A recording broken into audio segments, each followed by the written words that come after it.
31 जनवरी 2019 की उस रात कोटा शहर के पॉश इलाके में सभी कुछ आम दिनों की तरह ही था, लेकिन किसी को भी नहीं पता था कि कुछ ही देर में इस इलाके की सर्द रात एक सनसनीखेज वारदात की गवाह बनने वाली है। चांदमल विजय वर्गीय, जो हर रोज की तरह अपनी दुकान बंद कर कर घर लौटे थे, उस रात भी ठीक 8:30 पर अपने नौकर के साथ घर आए। नौकर दरवाजे तक छोड़कर चला गया और चांदमल अकेले अंदर दाखिल हुए। दूसरी ओर उनका बेटा राजेंद्र विजय वर्गीय किसी दूसरे काम के चलते दुकान पर ही रुका था। घर के अंदर उनकी पत्नी गायत्री और 18 साल की बेटी पलक मौजूद थी। बाहर हल्की हल्की बारिश हो रही थी और गलियों में सन्नाटा था। जैन मंदिर की आरती की घंटी की गूंज अब धीमी पड़ चुकी थी और राम मंदिर के आसपास की हलचल भी शांत हो रही थी। लेकिन इसी खामोशी के बीच कुछ ऐसा हुआ जिसने इस घर को हमेशा के लिए खौफनाक यादों से भर दिया। चांदमल विजय वर्गीय, जो रोजाना की तरह मंदिर और दुकान से लौटे थे, जब अपने घर की ऊपरी मंजिल पर पहुंचे तो उन्हें सबसे पहला झटका तब लगा जब दरवाजा अंदर से बंद नहीं था। यह असामान्य था, लेकिन असली खौफनाक सच तब सामने आया जब उन्होंने बहू गायत्री के कमरे के बाहर खून के धब्बे देखे। जैसे ही उन्होंने गायत्री को आवाज़ लगाई, कोई जवाब नहीं आया। तभी ग्राउंड फ्लोर पर रहने वाली किराएदार रश्मि भी उनकी चीख सुनकर ऊपर आई। चांदमल ने कांपते हुए खून से सने फर्श की ओर इशारा किया और फिर दोनों ने हिम्मत जगाकर आगे कदम बढ़ाया। लेकिन ड्राइंग रूम का मंजर, जिसे देखकर उनकी सांसें थम गई। फर्श पर गायत्री की लाश पड़ी थी, खून से लथपथ। उसकी सांसें कब की थम चुकी थी, लेकिन इससे भी ज्यादा भयानक वह सच कुछ ही कदम की दूरी पर पड़ा था। 18 साल की मासूम पलक, वह भी खून से सनी जमीन पर पड़ी थी। उसकी निस्वार्थ देह इस बात की गवाही दे रही थी कि कोई बेरहमी से इस माँ बेटी की जिंदगी छीन चुका था। चांदमल की रूह तक कांप गई। चांदमल विजय वर्गीय कांपते हाथों से अपने बेटे राजेंद्र को फोन मिलाया और लड़खड़ाती आवाज में उसे इस खौफनाक घटना की जानकारी दी। इसके बाद उन्होंने किराएदार रश्मि को अपना मोबाइल थमाया और पुलिस को सूचना देने को कहा। रश्मि ने तुरंत 100 नंबर डायल किया और फिर घबराई हुई आवाज में पड़ोसियों को आवाज लगाने लगी। कुछ ही देर में घर के बाहर भीड़ जुटने लगी। पूरे इलाके में सनसनी फैल चुकी थी। भीमगंज मंडी पुलिस स्टेशन घर के महज 1 किलोमीटर दूरी पर ही था, इसलिए थाना प्रभारी चंद्र सिंह अपनी टीम के साथ तुरंत घटना स्थल पर पहुंच गए। दोहरे हत्याकांड की खबर ने कोटा पुलिस को हिलाकर रख दिया था। थोड़ी ही देर में फॉरेंसिक टीम और डॉग स्क्वाड भी मौके पर पहुंच गए। जब पुलिस ने घर के अंदर का मंजर देखा तो हर किसी के रोंगटे खड़े हो गए। खून तो पूरे बेडरूम में फैला था, लेकिन दोनों शव ड्राइंग रूम में पड़े थे। यह देखकर पुलिस ने अंदाजा लगाया कि हत्यारों ने पहले मां बेटी को उनके कमरों में ही बेरहमी से मारा और फिर उनके शवों को घसीटते हुए ड्राइंग रूम तक लाया।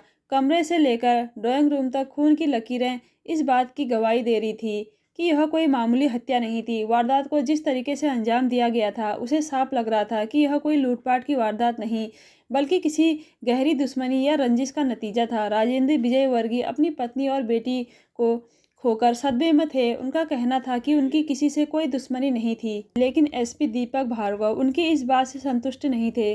पुलिस का मानना था कि यह कत्ल किसी रंजिश या फिर गहरी साजिश का नतीजा था, क्योंकि हत्यारे ने दोनों के सिर, गर्दन और हाथों पर इतनी बेरहमी से वार किए थे कि उनके भेजे तक बाहर निकल गए थे। जांच के दौरान पुलिस को एक कमरे के बेड पर 2 सरिये मिले जिन पर खून के धब्बे थे।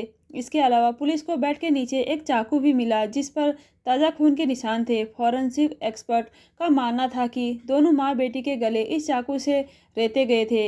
लेकिन इस वारदात में एक और चीज़ चौंकाने वाली थी। बेडरूम में रखी अलमारी के ताले टूटे हुए थे। यह देखकर पुलिस को लगा कि हत्या के पीछे लूटपाट भी एक वजह हो सकती है। हालांकि पुलिस यह थ्योरी को पूरी तरह से सही नहीं मान रही थी, क्योंकि लूट के इरादे से आए हत्यारे इतनी क्रूरता से किसी की जान नहीं लेते, खासकर तब जब घर में बिना किसी संघर्ष के आसानी से चोरी की जा सकती थी। शुरुआती जांच में यही सामने आया कि कातिल एक से ज़्यादा थे, क्योंकि वारदात को अंजाम देने के लिए न सिर्फ कई हथियारों का इस्तेमाल हुआ था, बल्कि मां बेटी के शरीर को घसीटकर ड्राइंग रूम तक लाने में भी काफ़ी मेहनत की गई थी। इसके बाद पुलिस ने दोनों शवों को पोस्टमार्टम के लिए भेज दिया।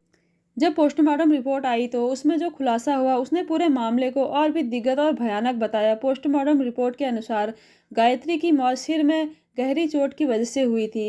उसके सिर पर 5 घाव थे और कई हड्डियां पूरी तरह टूट चुकी थी। उसकी चोटों से साफ था कि हमला बेहद फुर्ती से किया गया था। लेकिन बेटी पलक की रिपोर्ट और भी दर्दनाक और चौंकाने वाली थी। रिपोर्ट के मुताबिक पलक के साथ पहले कई बार दुष्कर्म किया गया था। यह खुलासा इस बात की ओर इशारा कर रहा था कि वारदात सिर्फ हत्या की नहीं, बल्कि शारीरिक शोषण और दरिंदगी की भी थी।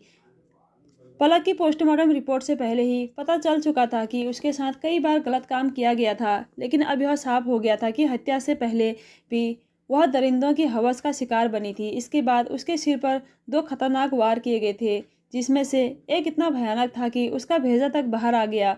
मौका वारदात पर सबसे पहले पहुंचने वाले जांच अधिकारी चंद्र सिंह ने बताया कि जब उन्हें इस दोहरी कत्ल की सूचना मिली तब वह थाने के बाहर खड़े थे। सूचना मिलते ही वह तुरंत घटनास्थल पर पहुंचे, लेकिन जैसे ही उन्होंने फर्श पर खून से लटपट माँ बेटी की लाशें देखी, उनके कदम ठिठक गए। उस मंजर को देखकर वह खुद को 5 मिनट तक संभाल नहीं पाए। इस केस का उन पर इतना गहरा असर पड़ा कि उन्होंने 3 दिन तक ठीक से खाना तक नहीं खाया और बिना सोए लगातार जांच में जुटे रहे।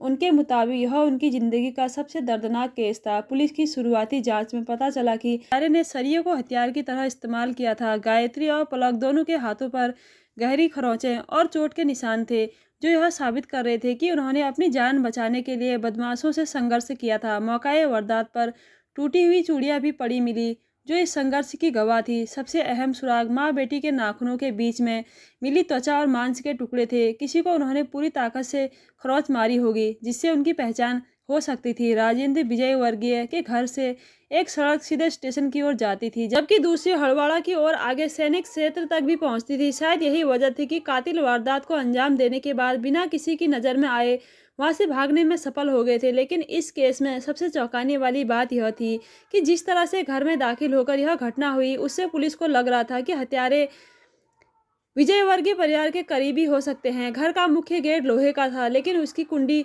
ऐसी थी जो अंदर और बाहर दोनों की तरफ से आसानी से खोली जा सकती थी। इसका मतलब साफ, या तो कातिल को पहले से ही घर के बारे में जानकारी थी, या फिर घर के किसी सदस्य ने उन्हें अंदर आने में मदद की थी। गायत्री और चांदमल विजयवर्गीय समाज सेवा से जुड़े हुए थे, इसलिए उनके घर पर लोगों का आना जाना लगा रहता था। लेकिन राजेंद्र विजयवर्गीय का कहना था कि घर में 5 सीसीटीवी कैमरे लगे हुए थे, और जब भी कोई आता था तो गायत्री या पलक कैमरे में देखकर ही दरवाजा खोलती थी। इसका मतलब था कि वारदात के दिन घर आने वाले लोग उनकी जान पहचान के ही थे। जांच के दौरान पुलिस को घर के सभी सीसीटीवी कैमरे टूटे हुए मिले और उनकी हार्ड डिस्क भी गायब थी। यह साफ इशारा कर रहा था कि कातिल घर के चप्पे चप्पे से वाकिफ थे। उन्होंने सबूत मिटाने के लिए पहले से ही पूरी प्लानिंग कर रखी थी। घर की दोनों तिजोरियों के ताले भी टूटे हुए मिले। बदमाशों को यह भी पता था कि विजयवर्गीय परिवार की सारी जमा पूंजी उन्हीं तिजोरियों में रखी थी। इससे पुलिस को लगने लगा कि यह सिर्फ दुश्मनी में की गई हत्या नहीं, बल्कि लूट के इरादे से की गई साजिश थी। इस हत्याकांड से पूरे शहर में खौफ फैल गया था।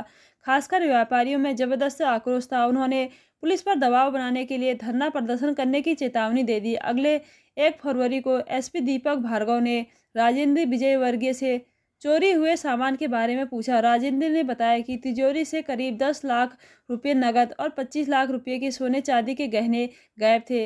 यह सुनते ही पुलिस का शक और गहरा हो गया कि इस वारदात को पैसों के लालच में अंजाम दिया गया था। राजेंद्र ने भी इस बात को स्वीकार किया कि लूट ही इस हत्याकांड की मुख्य वजह हो सकती है। अब पुलिस के सामने सबसे बड़ी चुनौती थी हथियारों तक पहुंचना। एसपी दीपक भार्गव ने तुरंत पुलिस की कई टीमें बनाई, जिसमें कुल 200 जवान शामिल किए गए।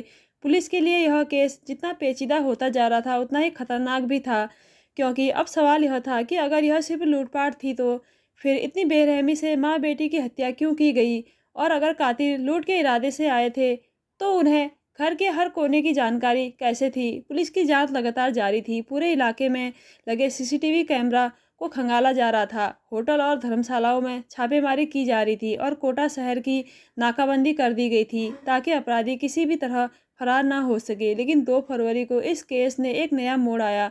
घटनास्थल से पुलिस को सफ़ेद रंग का एक गमछा मिला। अफरा तफरी में कोई अपराधी अपना गमछा वहीं छोड़ गया था।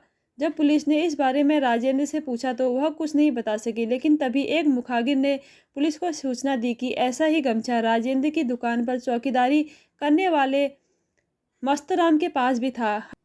हालांकि पुलिस की नज़र कई और आदमियों पर भी थी, लेकिन 3 फरवरी की शाम को कांस्टेबल शिवराज को एक और अहम सुराग मिला। एक मुखागिर ने बताया कि राजेंद्र का एक पुराना नौकर हाल ही में खूब पैसे उड़ा रहा था। मुखागिर के अनुसार इस नौकर ने हाल ही में 40,000 का मोबाइल और महंगे कपड़े खरीदे थे। यह सुनते ही पुलिस का शक और गहरा हो गया, क्योंकि यह रकम ठीक उसी चोरी की गई रकम के हिसाब से मेल खा रही थी। पुलिस को यह भी पता था कि अक्सर अपराधी वारदात के बाद किसी न किसी बहाने मौकाए वारदात पर जरूर लौटते हैं। यह चूक ही कई बार उन्हें पकड़े जाने की वजह बनती है। अब पुलिस के पास दो अहम सुराग थे, एक छोड़ा हुआ गमछा और राजेंद्र के पुराने नौकर का बदला हुआ लाइफस्टाइल। 3 फरवरी को गायत्री और पलक की शोक सभा में सभी लोग गमगीन थे, लेकिन तभी एक व्यक्ति जोर जोर से दहाड़े मारकर रोने लगा। वह बार बार यही कह रहा था, मालिक यह सब कैसे हो गया। उसकी मातम मनाने की तीव्रता असामान्य थी। थोड़ी देर बाद जब वह राजेंद्र के पास आया और उसे दिलासा देने लगा तो राजेंद्र को उसके मुंह से तेज शराब की बदबू महसूस हुई। राजेंद्र ने उसे पीछे हटाने की कोशिश की, लेकिन वह और जोर जोर से रोने लगा। यह सब देखकर सादे कपड़ों में मौजूद पुलिसकर्मी को शक हुआ। उन्होंने राजेंद्र से पूछा, यह व्यक्ति कौन है। राजेंद्र ने बताया कि यह उनका पुराना नौकर समस्तराम मीणा है। उन्होंने यह भी कहा कि समस्तराम पहले उनकी दुकान पर चौकीदारी करता था और काफ़ी वफादार था। यह नाम सुनते ही पुलिस वालों की नज़रें तेज हो गई। यह वही नाम था जिसका जिक्र एक मुखागिर ने किया था। मुखागिर ने बताया था कि समस्तराम इन दिनों खूब पैसे उड़ा रहा है, महंगे कपड़े पहन रहा है और महंगे मोबाइल खरीद चुका है। अब जब समस्तराम पुलिस की नज़रों में आ चुका था तो पुलिस ने उसे बिना देरी किए उठा लिया और भीमगंज थाने ले आई। थाने में अब उससे कड़ाई से पूछताछ की गई तो समस्तराम ज़्यादा देर तक सच छिपा नहीं सका। कुछ ही घंटे में वह टूट गया और सच उगल दिया। लेकिन जो कहानी उसने सुनाई उसे सुनकर पुलिस वालों के भी रोंगटे खड़े हो गए। उसने बताया कि इस वारदात को उसने अपने दोस्त लोकेश मीणा के साथ मिलकर अंजाम दिया था। समस्तराम और लोकेश दोनों बचपन के दोस्त थे और एक ही गांव में रहने वाले थे। समस्तराम की अभी तक शादी नहीं हुई थी। 3 साल पहले उसके पिता की मौत हो गई थी, जिसके बाद उसके भाइयों ने पुश्तैनी जमीन 1 लाख रुपए में बेच दी। इस रकम का बंटवारा हुआ और समस्तराम को भी हिस्सा मिला, लेकिन उसने यह पूरी रकम शराब और अय्याशी में उड़ा दी। शराब के नशे में हुड़दंग मचाने की वजह से वह गिर चुका था। दूसरी तरफ उसका दोस्त लोकेश मीणा 10वीं फेल था और ठेकेदारी का काम शुरू किया था, लेकिन उसकी गुंडागर्दी की वजह से उसे कोई काम नहीं मिलता था। लोकेश के खिलाफ केस रायपाटन थाने में कई आपराधिक मुकदमे दर्ज थे, लेकिन कुछ समय पहले जब उसने अपनी ही भाभी को लेकर घर से भागने की कोशिश की तो उसके घर वालों ने उसे बाहर निकाल दिया। अब दोनों मस्तराम और लोकेश सोचने लगे थे कि वह मिलकर किसी बड़ी लूटपाट की वारदात को अंजाम देंगे ताकि आराम की जिंदगी जी सके। इस घटना से 3 साल पहले मस्तराम राजेंद्र विजयवर्गीय की दुकान पर नौकरी कर चुका था और उसे पता था कि घर का कौन सदस्य कब घर आता है और कब घर से बाहर जाता है। उसे यह भी जानकारी थी कि राजेंद्र के घर में पैसे और ज्वेलरी कहाँ रखते हैं। मस्तराम के दोस्त लोकेश ने बताया कि हमें इन लोगों का कत्ल करना पड़ा क्योंकि वहाँ से काफ़ी पैसा और सोना हाथ लगेगा। पैसे के बारे में सुनते ही लोकेश भी तैयार हो गया। पूछताछ के दौरान मस्तराम ने बताया कि उन दोनों ने वारदात को अंजाम देने से पहले राजेंद्र की दुकान और उसके घर की कई दिनों तक रेकी की। इसके बाद वारदात को अंजाम देने के लिए उन्होंने शाम 7 बजे का समय चुना, क्योंकि उस समय राजेंद्र विजयवर्गीय तो दुकान पर होते थे।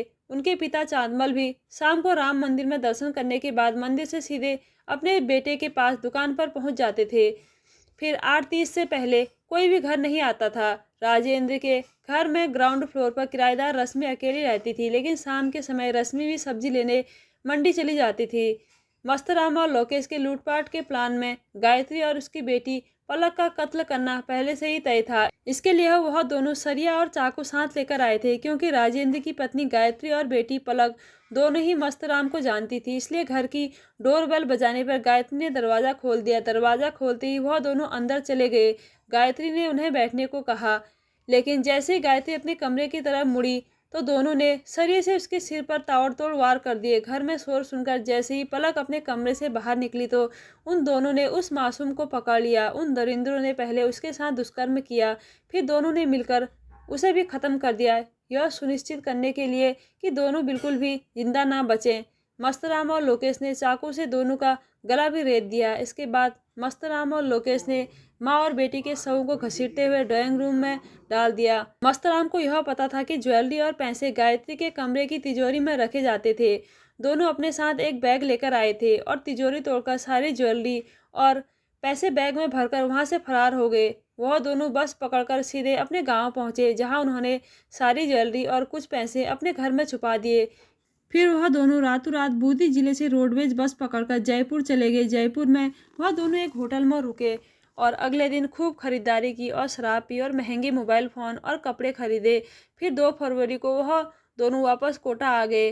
मस्तराम को पूरा विश्वास था कि उनका प्लान सफल होगा और उसे पकड़े जाने का डर नहीं था। हालांकि वह अपनी तसल्ली के लिए और किसी को शक न हो इसलिए शोक सभा में दिखावा करने के लिए राजेंद्र के घर चला आया था। जब मस्तराम शोक सभा में दहाड़े मारकर रोने लगा तो कांस्टेबल शिवराज को उस पर शक हुआ और उसने मस्तराम को अरेस्ट कर लिया। राजेंद्र विजय ने पुलिस को बताया था कि लुटेरों ने उनके घर से करीब 20 लाख की नकदी और गहने चोरी किए थे। पूछताछ के बाद पुलिस ने उन दोनों आरोपियों को कब्जे में लिया।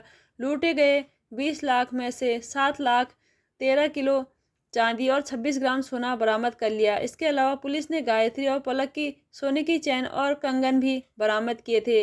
मस्तराम ने पुलिस को बताया कि गायत्री और पलक ने जो गहने पहने हुए थे उन्होंने वह भी उतार लिए थे।